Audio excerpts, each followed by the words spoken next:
The French government aims to bring its budget deficit down to the Europe-wide target of 3% next year, which is optimistic given that the deficit currently stands at 4.3%.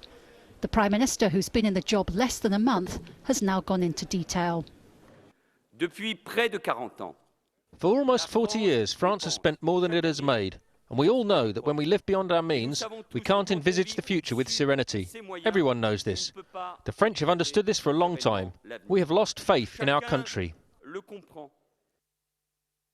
The budget savings break down like this. The central state budget will be cut by $25 billion. Local authorities' spending will be cut by $15 billion.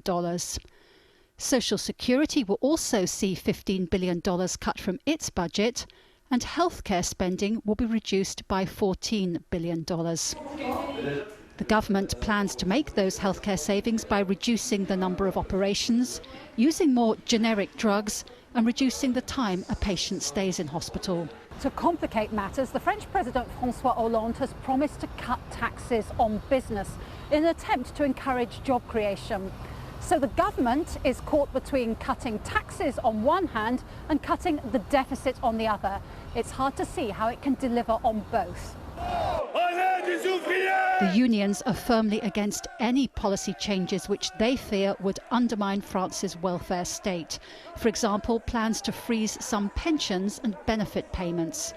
The Prime Minister is trying hard to avoid the word austerity. France's European partners are already going through austerity.